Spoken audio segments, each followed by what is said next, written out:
ராகுல் காந்தியை பார்த்து அமித்ஷா அவர்கள் வந்து ஒரு கேள்வி கேட்டிருக்கிறாரு. பாகிஸ்தான் பாகிஸ்தான் அப்படின்னு சொல்லிட்டு வந்து நீங்க பாகிஸ்தானுக்கு போறீங்க, ஆனா ஏன் இந்தியா வழியா போக மாட்டேங்கிறீங்க? பாகிஸ்தானுக்கு இவர் போயிருக்காரா, அதுவும் இந்தியா மூலம் போகாம வேற கண்ட்ரி மூலம் போயிருக்காரு? இதெல்லாம் வந்து நான் சர்ச் பண்ண கூடல. எனக்கு இவர் பாகிஸ்தானுக்கு வேற கண்ட்ரி வழியாக, அதாவது சீக்கிரட்டா இவர் போன மாதிரி எனக்கு இது வந்து இன்னி வரைக்கும் இது ஊர்ஜிதப்படுத்தப்படாத ஒரு நியூஸ் தான். ஓகேவா? ஆனால் எல்லா விதமே பேச ஆரம்பிச்சுட்டாங்க. மெயினாக என்ன அப்படின்னா, இந்த டீலிமிட்டேஷன் எக்ஸசைஸ் இப்போ 2027 ஆரம்பிச்சிருக்காங்க. இதை பேஸ் பண்ணி எடுப்பாங்களோ இல்லை, சென்ட்ரல் கவர்மெண்ட் என்ன இது பண்ணாங்கன்னா 2011 சென்சஸ், அதை பேஸ் பண்ணி இந்த டீலிமிட்டேஷன் எக்ஸசைஸ் பண்ணலாம். இவர் விஜய் அவர்கள் சொன்னதாகட்டும், இந்த ப்ரொபோஷன் அப்படிங்கிறது இன்னைக்கு என்ன இருக்கோ அதில் சேஞ்சஸ் இருக்கக்கூடாது. அப்படி பார்த்தால் நான் முன்னாடி சொன்னேன், உத்தரப்பிரதேஷ் 543 80 சீட் கொடுக்குறீங்க, ஓவரால் பர்சன்டேஜ் 14.3%. சரி, தமிழ்நாடு உங்களுக்கு 7.23, ஆனால் உத்தரப்பிரதேஷ்னா 18%. நோ, திமுக ஆரம்பத்தில் 1999 திமுக கழகம் இதில் இருக்காங்க மந்திரி சபையில். 1999 2004 வரைக்கும் வாஜ்பாயும் இதில், 2004 2014 வரைக்கும் யூபிஏ காங்கிரஸ் இதுல மந்திரி சபையில இருக்காங்க. அப்பெல்லாம் இந்த டீலிமிட்டேஷன் எக்ஸசைஸ் எல்லாம் பத்தி ஏதாவது பேசிருக்கீங்களா?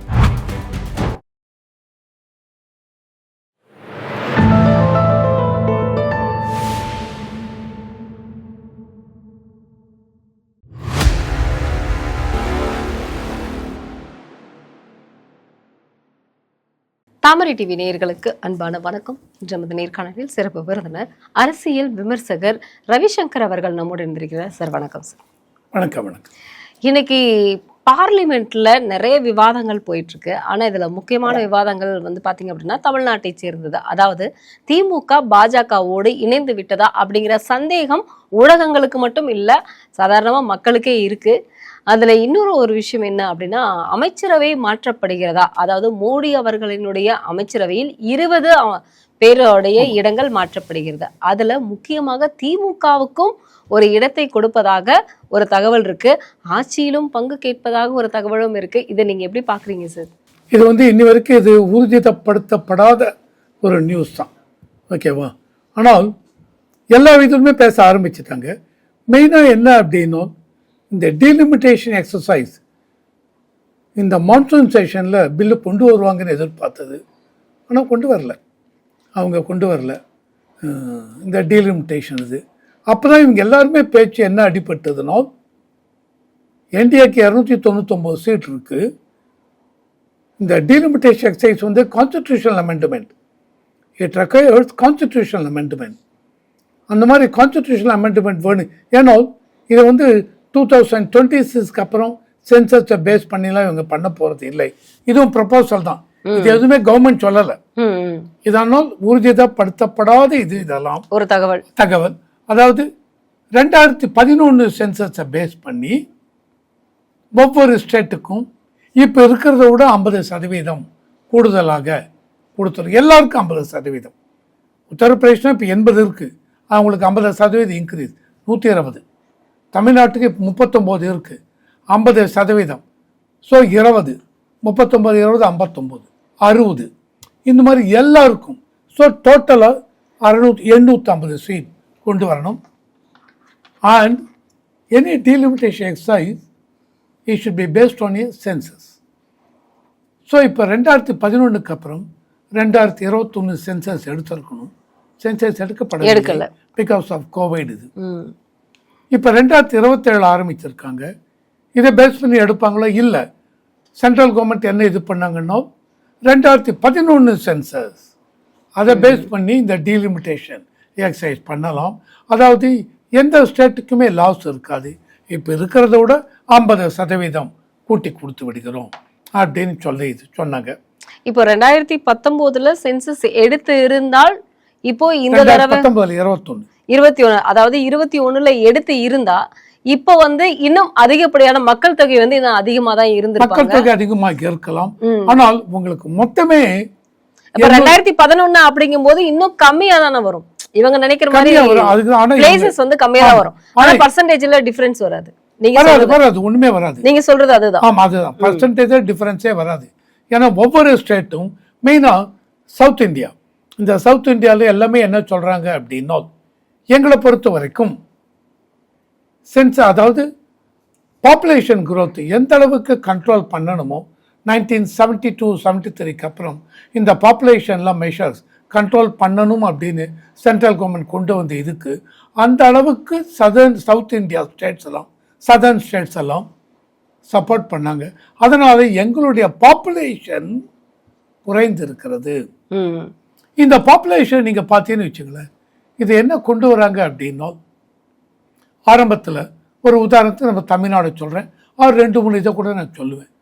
அதில் அவங்க என்ன சொல்கிறாங்க அப்படின்னா, 1971 வருஷம் சென்சஸை பேஸ் பண்ணி இந்த 543 சீட் பார்லிமெண்ட்டை டிட்டர்மின் பண்ணுறாங்க. இந்த 543 அந்த 543ல் தமிழ்நாடு பொறுத்த வரைக்கும் அவங்க என்ன பண்ணுறாங்க, 39 சீட் அப்படின்னு கொடுத்துருக்காங்க. ஸோ அப்போ இன்றைக்கி என்ன ஷேர் அதில் அப்படின்னு பார்த்தா 7.23%. தமிழ்நாடு பொறுத்த வரைக்கும் 7.23% ஷேர் அதில். ஓகே, ஸோ இந்த மாதிரி ஒவ்வொரு இதுக்கும் கர்நாடகா, கேரளா, உத்தரப்பிரதேசத்துக்கு 80 சீட் கொடுத்துருக்காங்க. 543 சீட்டில் 80 சீட் உத்தரப்பிரதேசத்துக்கு அன்றைய தேதிக்கு பேஸ்ட் ஆன் தி பாப்புலேஷன் கொடுக்குறாங்க. ஸோ அது எவ்வளோன்னு பார்த்தா 14.3%. அதாவது அந்த ஓவரால் 543ல் உத்தரப்பிரதேசத்துக்கு 80 சீட் அப்படின்னு கொடுத்துருக்கிறது 14.3%. தமிழ்நாட்டுக்கு 543ல் 39 சீட் கொடுத்துருக்குறேன் அப்படிங்கிறது 7.23. இந்த மாதிரி ஒவ்வொரு ஸ்டேட்டுக்கும் ஒர்க் அவுட் பண்ணலாம். தமிழ்நாட்டுக்கு 7.18, கர்நாடகாவுக்கு அவங்களுக்கு மொத்தமே 27 சீட்டு 29. இப்போ நீங்க சொல்ல வர்றது இந்த தென் மாநிலங்களில் கர்நாடகாவுக்கு 5.15. சரி, என்ன சார் மறுபடியும் 5.15 புரியல. அதாவது ஓவராலாக 543 சீட்டில் கர்நாடகாவுக்கு அசம்பிளி 27-29 சீட்டும். So 29 seat divided by 543 into multiplied by 100%. So அது பார்த்தால் கர்நாடகாவுக்கு 5.15 வரும், ஆந்திர பிரதேசத்துக்கு 4.60 வரும் இந்த ஓவரால் 543ல். ஸோ இவங்க எல்லாருமே சொன்னது இந்த டீலிமிட்டேஷன் எக்ஸசைஸ் போது கடைசியாக ஸ்டாலின் அவர்கள் பேசும்பொழுதும், சார் எந்த வேணாலும் பண்ணுங்க சார், ஆனால் எங்களை பொறுத்த வரைக்கும் இன்னைக்கு இருக்கிற அந்த proportion share, what is the proportion, 7.23%. 543 7.23% எங்களுக்கு எங்கள் சீட். இந்த 543 நீங்கள் 816 ஆக்குங்க, 850 ஆக்குங்க, இருந்தாலும் இந்த 7.23% மாறக்கூடாது. இப்போ நீங்க சொல்றபடி சார், இப்போ சென்சஸ் பேஸ்ல எடுப்பாங்க அப்படின்னா, இப்போ வந்து ஆந்திரா, மத்திய பிரதேஷ் இங்கெல்லாம் பார்த்தீங்க அப்படின்னா அங்கே கொஞ்சம் வந்து சென்சஸ் வந்து மக்கள் தொகை கொஞ்சம் ஜாஸ்தியாக தான் இருக்குது. அப்படி இருக்கக்கூடிய பட்சத்தில் இங்கே வந்து நம்மளுக்கு பர்சன்டேஜ் குறையாது அப்படிங்கிறாங்க, ஆனால் அதிகமாகிறதுக்கான வாய்ப்புகள் இருக்கா? மற்றவங்களுக்கு அதிகமாகிறதுக்கு வாய்ப்பு இல்லை. அதாவது இப்ப நமக்கு அந்த பர்சன்டேஜ் வந்து வேணும் அப்படின்னு ஷியோரா இவங்க கேக்குறாங்க. மற்ற மாநிலங்களும் வந்து பாத்தீங்க அப்படின்னா அவங்களது சென்சஸ் அதிகமாக பர்சன்டேஜ் அதுவா தான் இருக்கும், மாற்ற முடியாது. அதுல இருந்து குறைய வாய்ப்பு இல்ல. இவங்க சொன்னது எங்களுக்கு இதுதான் வேணும்னு சொல்லவில்லை. இன்னைக்கு இந்த இதுல இருந்து குறைய கூடாது இல்ல, இது வந்து தமிழ்நாட்டுக்கு மட்டும் இல்ல. ஸ்டாலின் அவர்கள் சொன்னதாகட்டும், இவர் விஜய் அவர்கள் சொன்னதாகட்டும், இந்த ப்ரொபோர்ஷன் அப்படிங்கிறது இன்னைக்கு என்ன இருக்கோ அதுல சேஞ்சஸ் இருக்கக்கூடாது. அப்படி பார்த்தால் நான் முன்னாடி சொன்னேன், உத்தரப்பிரதேஷ் 543ல் 80 சீட் கொடுக்குறீங்க, ஓவரால் பர்சன்டேஜ் 14.3%. சரி, தமிழ்நாடு உங்களுக்கு 7.23, ஆனால் உத்தரப்பிரதேஷ்னா 18%. நோ, கொடுக்கக்கூடாது. இன்னைக்கு இருக்கிற அந்த ப்ரொபோர்ஷனை நீங்கள் மெயின்டைன் பண்ணுங்க. ஸோ அப்படி பார்த்தா மெயின்டைன் பண்ணுறச்சு இவங்க நடுவில் என்ன சொன்னாங்க, 816 சீட், அதாவது 543லிருந்து டீலிமிட்டேஷன் எக்ஸசைஸ் மூலம் 816 சீட்டா கொண்டு வரும் அப்படின்னு ஒரு ப்ரொபோசல் சொன்னாங்க. அந்த மாதிரி கொண்டு வந்தால் தமிழ்நாடை பொறுத்த வரைக்கும் இதே ரேஷியோ, இந்த 7.23 அதை மெயின்டைன் பண்ணோம்னால் 39 சீட் இருக்கிறது 59 சீட் ஆகும் தமிழ்நாட்டுக்கு 816. அதாவது அதே ரேஷியோல சேஞ்ச் இல்லை. அந்த existing 7.13% will be maintain. Okay, அந்த மாதிரி கர்நாடகாவை பொறுத்த வரைக்கும் இன்னைக்கு 543 சீட்டில் 28 சீட் இருக்குது பார்லிமெண்ட் எம்பி சீட். இது இந்த 543 816 மாற்றி அதே பர்சன்டேஜ், என்ன பர்சன்டேஜ், 5 இன்னைக்கு இருக்கிற பர்சன்டேஜ் 5.15% ஃபார் கர்நாடகா. சார் எப்படி சார் 5.15?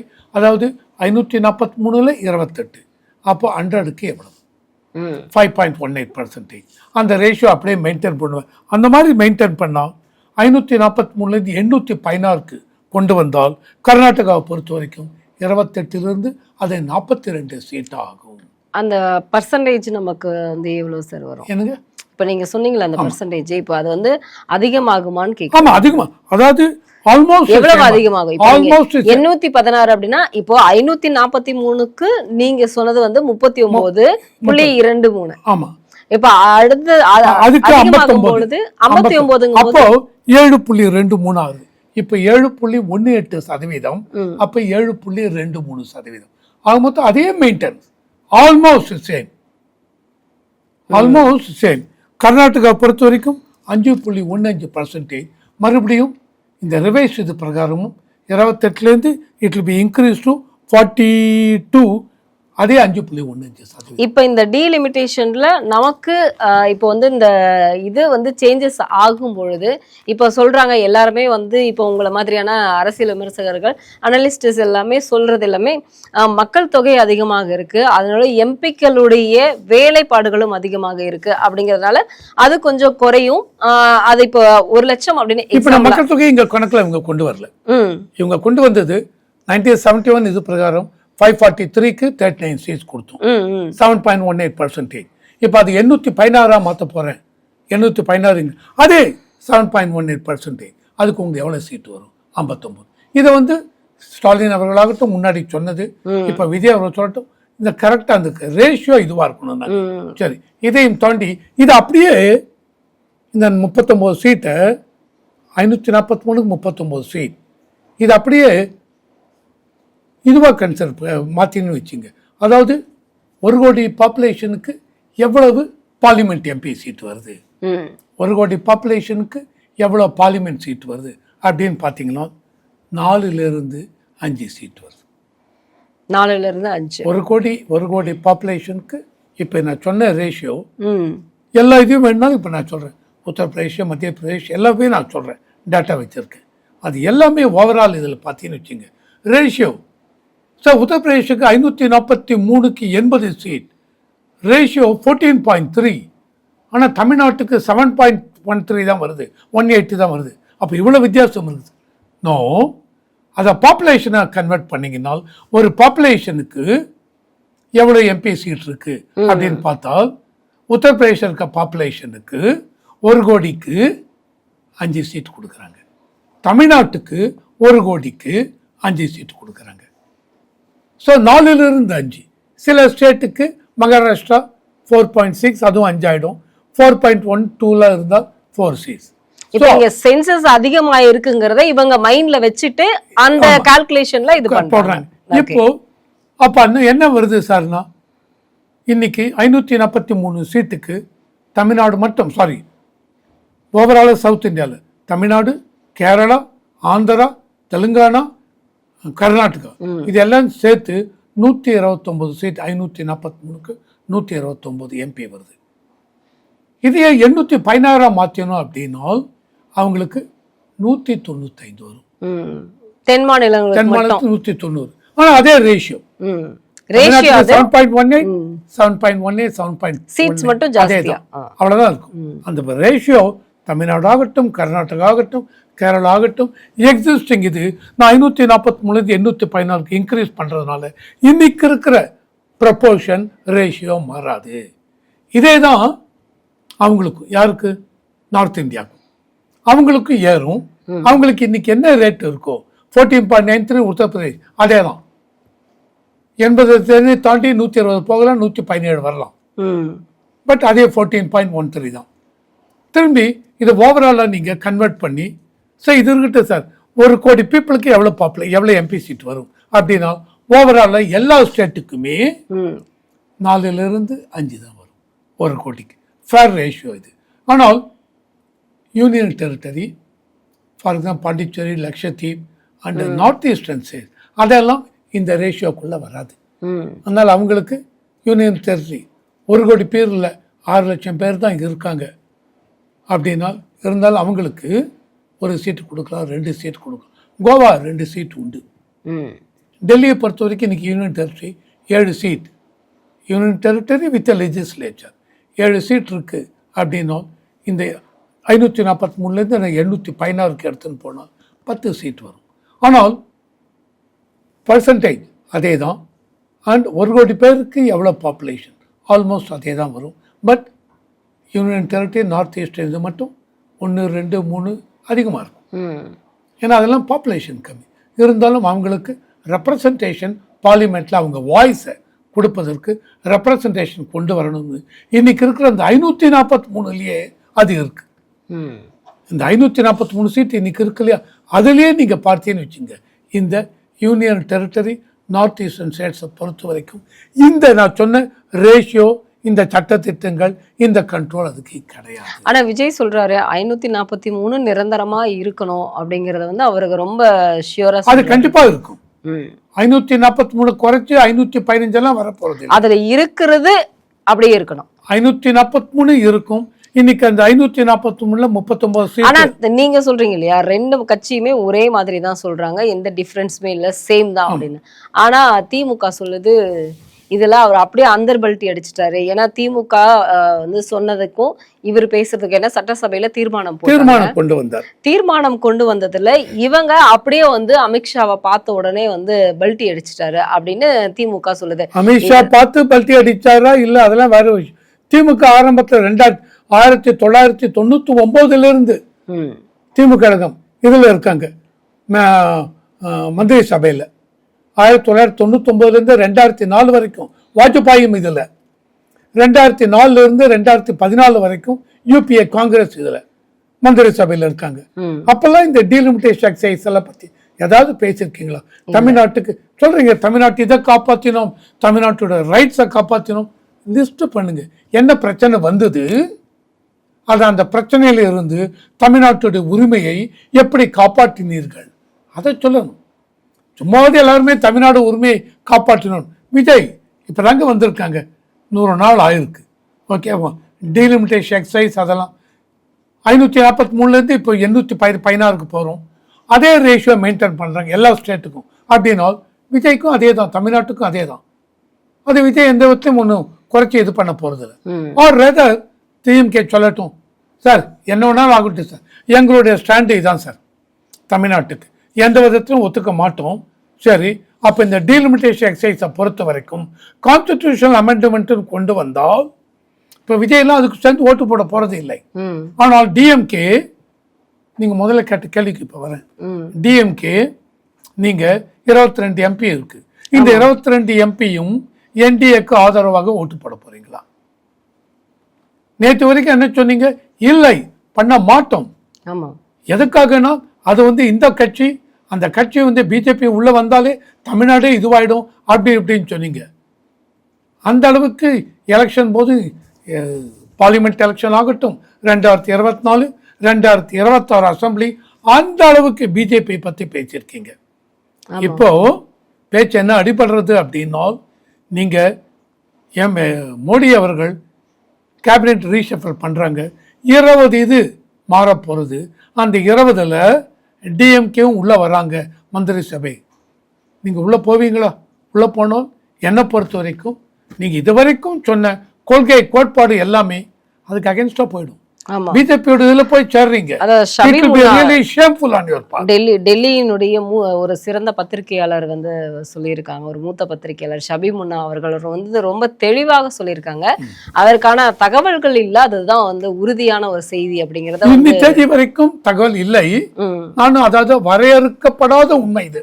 ஓகேவா, அதை ஊர்ஜிதப்படுத்தப்படாத உண்மை அப்படின்னு இது வருது. ஓகே, ஸோ நாளைக்கு பார்க்குறோம் நாங்கள் வந்து இல்லை சார் கான்ஸ்டிடியூஷன் அமெண்ட்மெண்ட்டுக்காக வெளியில இருந்து சப்போர்ட் பண்ணுறோம், வெரி குட், கொடுங்க. ஆனால் உள்ள பார்லிமெண்ட் இதுலயும் போய் மந்திரி சபையும் சேவ் பண்ண ஒத்துக்க முடியாது. கண்டிப்பா யாரும் அக்செப்ட் பண்ண மாட்டாங்க. அது எந்த விதத்தை நீங்க ஜஸ்டிஃபை பண்ணுவீங்க டிஎம்கே? இப்போ நீங்க சொல்லுவீங்க ஏன் சார் சொல்றாரு நாங்க என்ன சேர்ந்துட்டோமா? இல்ல சேரவில்லை. அந்த மாதிரி நாளைக்கு வந்தால் இல்ல அது மோடி ஒத்துப்பாரா? அப்படி ஒத்துக்கொண்டால் மோடிக்கு என்னை பொறுத்த வரைக்கும் அது ஒரு பெரிய பிளாக் ஸ்பாட்டாக வரும். நிச்சயமா கண்டிப்பா. ஏங்க நேற்று வரைக்கும் சனாதன தர்மம் அது இதெல்லாம் அவங்க அந்த அளவுக்கு தூற்றினார்கள். அவங்க ஒவ்வொரு மினிஸ்டர் மேலும் அந்த அளவுக்கு இடி ரைடு இந்த ரைடு எல்லாம் கொண்டு வந்தீங்க. இன்னைக்கு அவங்க உங்க இதுக்கு வந்து விட்டார்கள் அப்படின்னா நீங்க அதை ஒத்துப்பீங்களா மோடி அவர்கள்? கண்டிப்பா முடியாது. நாளைக்கு என்ன ஆகும் உங்களுக்கு? இப்ப இவ்வளவு நாட்கள் இந்த செகண்ட் வரைக்கும் இருக்கக்கூடிய ஒரு நல்ல குட் மார்க் அப்படிங்கிறது வந்து போயிடும். என்ன நாளைக்கு ஆகும்? இவங்க எல்லாம் உள்ள வந்துட்டான்னு வச்சுங்க, மந்திரி சபையில இடம் கொடுத்துட்டீங்க, இவங்களுடைய சப்போர்ட் உங்களுக்கு ஊழல் இல்லாத மோடி அப்படிங்கிறது அந்த பேரு போயிடும். ஆச்சா, நீங்க அப்ப என்ன பண்ணுவீங்க? இவங்க மேல துணிந்து இடி ஆக்ஷன் எடுப்பீங்களா? வாய்ப்பு கண்டினியூ ஆகுமா? ஆகலாம், சும்மா வெளியில இருக்க காமிக்கல. இப்பவே ஒரு மார்க்ஸ் ரிமார்க்ஸ் வந்து சொல்லிட்டு இருக்காங்க. ஆமா ஆமா. சோ இன்னி வரைக்கும் நீங்க பாருங்களேன், எலெக்ஷன் முடிஞ்சிருச்சு, 3 மாசம் ஆயிடுச்சு, இன்னி வரைக்கும் அந்த இடி ஆக்ஷன் அதெல்லாம் என்ன ஆச்சு? ஃபர்தரா கண்டினியூ பண்றீங்களா பண்ணலையா தெரியல. சோ நீங்க முதல்ல கேட்ட கேள்விக்கு இவங்க என்ன பேப்பர்ல என்ன அடிப்படுறதுனால் இந்த கான்ஸ்டிடியூஷனல் அமெண்ட்மெண்ட் இந்த டீலிமிட்டேஷன் எக்ஸைஸ் கொண்டு வரதுக்கு 2/3 மெஜாரிட்டி வேணும். Any constitution amendment, major amendment, constitution amendment 2/3 majority. அன்னைக்கு அந்த பார்லிமெண்ட்ல அந்த செஷன் எவ்வளோ பேர் அட்டன் பண்றாங்களோ அதுல 2/3. லோக்சபாவில் 543 பேர் இருப்பாங்க, ஒரு 100 பேர் ஆப்சண்ட், 443 பேர் தான் அந்த செஷன் அட்டன் பண்றாங்க. டீலிமிட்டேஷன் எக்ஸைஸ்க்கு ஓட்டிங்கு அந்த 443ல 2/3. அதே தான் ராஜ்யசபாக்கும். ஸோ என்டிஏ பொறுத்த வரைக்கும் 299 சீட்டு தான் இருக்கு. இந்த கான்ஸ்டிடியூஷன் அமெண்ட்மெண்ட் பாஸ் பண்றதுக்கு 354 சீட்டு வேணும் கண்டிப்பா. ஸோ இப்போ டிஎம்சிலேருந்து பிரேக்அவே ஆன அந்த எம்பி இதில் 20 எம்பி இந்த பக்கம் பிரேக் ஆகிட்டு வேற ஒரு பார்ட்டி, ஒரு சின்ன பார்ட்டியோட போய் ஜாயின் பண்ணிட்டாங்க. அந்த 20 பிரேக்அவே டிஎம்சி எம்பியும் இவங்களுக்கு சப்போர்ட் பண்ணுறேன்ட்டாங்க கான்ஸ்டிடியூஷனல் அமெண்ட்மெண்ட். அப்போ ஏற்கனவே என்டிஏ 299, இந்த 20 கூட்டினா 319. தென் டிஎம்கே 22 எம்பி சீட் வச்சிருக்காங்க. அந்த 22 எம்பியும் இவங்க டிஎம்கே இப்போ என்ன அடிப்படுது உள்ள இவங்களை சப்போர்ட் பண்ண போகிறோம் அப்படின்னு. அந்த சப்போர்ட் பண்ணால் 319 20 341 ஆகும். தென் சரத் பவார் அவருடைய டாக்டர் தான் அந்த ஷூலே, சுப்ரியா ஷூலே, ஓகே, அவங்க கிட்ட ஒரு 8 எம்பி இருக்காங்க. அந்த 8 எம்பியும் இவங்களை சப்போர்ட் பண்ணுறேன்ட்டாங்க பேச்சு அடிப்படுறது. ஓகே, அப்போ 349 ஆயிடுது. இன்னும் 5 சீட்டு தான் வேணும். 5 சீட்டு பிஜேபி எப்படி மேனேஜ் பண்ண போகிறாங்க, பண்ணிடும் அப்படியே கான்ஃபிடன்ஸ் இருக்குது. இல்லை என்றால் எந்த கட்சி நாங்கள் உள்ளே அட்டன் பண்ணல அப்சைன் பண்ணிட்டான்னு வச்சுங்க, அந்த அளவுக்கு நம்பர் ஆஃப் இது குறைஞ்சிரும். 543ல் ஒரு 20 பேர் நாங்கள் அட்டன் பண்ணல அப்படின்ட்டோன்னா 523 தான். அந்த 523க்கு 2/3, அப்போ 384 கீழே தான் வரும். அப்போ இது என்டிஏ இது பாஸ் ஆகிடும் கண்டிப்பாக. சார், இன்னைக்கு ராகுல் காந்தியை பார்த்து அமித்ஷா அவர்கள் வந்து ஒரு கேள்வி கேட்டிருக்கிறாரு. பாகிஸ்தான் அப்படின்னு சொல்லிட்டு வந்து நீங்கள் பாகிஸ்தானுக்கு போகிறீங்க, ஆனால் ஏன் இந்தியா வழியாக போக மாட்டேங்கிறீங்க? எத்தனை முறை போயிருக்கீங்க? நீங்கள் இந்தியாவுக்கிட்ட சொல்லிட்டு போகிறீங்களா? வேற ஒரு நாட்டுக்கு போகிறீங்க, அதுவும் அந்த நாடு எப்பேற்பட்ட நாடு அப்படிங்கிறது தெரியும், அங்கே போகும்பொழுது சொல்லிட்டு போகிறீங்களா? ஏன் இந்தியா வழியாக செல்வதில்லை? அங்கே இவ்வளவு முறை போவதற்கான காரணங்கள் என்ன அப்படின்னு வந்து நான் ரொம்ப அமைதியாக கேட்டிருக்கேன். ஆனால் அவரு அவ்வளோ ஆக்ரோஷமாக கேட்டிருக்கிறாரு. அவர் பாகிஸ்தானுக்கு எதுக்காக போறாரு? எனக்கு அதுதான், பாகிஸ்தானுக்கு இவர் போயிருக்காரா, அதுவும் இந்தியா மூலம் போகாம வேற கண்ட்ரி மூலம் போயிருக்காரு. இதெல்லாம் வந்து நான் சர்ச் பண்ணேன் கூகுள்ல. எனக்கு இவர் பாகிஸ்தானுக்கு வேற கண்ட்ரி வழியாக, அதாவது சீக்கிரட்டா இவர் போன மாதிரி எனக்கு வரவில்லை. நான் தேடி இருந்தேன், எனக்கு கிடைக்கலைங்க. ஓகே, அமித்ஷா பேச்சிருக்கார், ஆனால் என்னால் அதை ஊர்ஜிதப்படுத்த முடியவில்லை. அது வந்து பாத்தீங்க அப்படின்னா அவரோட ஃபேமிலி, அதாவது ராஜீவ் காந்தியினுடைய பேரன்னு சொல்லுவாங்க இல்லையா, சரி. அவர் வந்து இன்னைக்கு ஒரு ட்வீட் போட்டிருக்கிறாரு. என்னன்னா, காந்தியை கொன்னது ஆர்எஸ்எஸ் அப்படின்னு சொல்லிட்டு காங்கிரஸ் வந்து இப்போ வரைக்கும் இந்த பொய் சொல்லிட்டு இருக்கீங்க, மக்களை ஏமாத்தாதீங்க சரிங்களா. இதுல வந்து என்னோட தாத்தாவை நாதூர் ராம் கோச்சே அப்படிங்கிறவர் தான் படுகொலை பண்ணாரு சரிங்களா. ஆர்எஸ்எஸ்க்கும் அதுக்கு எந்த தொடர்பு இல்லைன்னு எனக்கு நல்லா தெரியும்.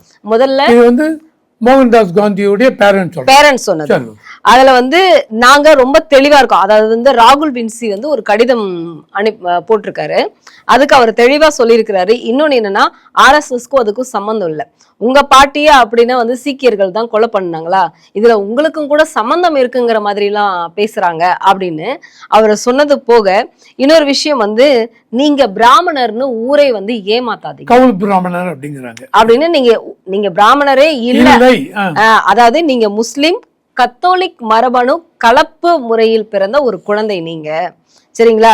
குறைஞ்சபட்சம் இப்போது இருந்தே எங்களுடைய தாத்தாவின் பெயரை கேவலப்படுத்தாதீங்க அப்படிங்கிற மாதிரியான சொல்லியிருக்கிறாரு. நீங்க எதுக்காக எங்கெங்க போறீங்க அப்படிங்கறதெல்லாம் எனக்கு லிஸ்ட் தெரியும் அப்படிங்கிற மாதிரி.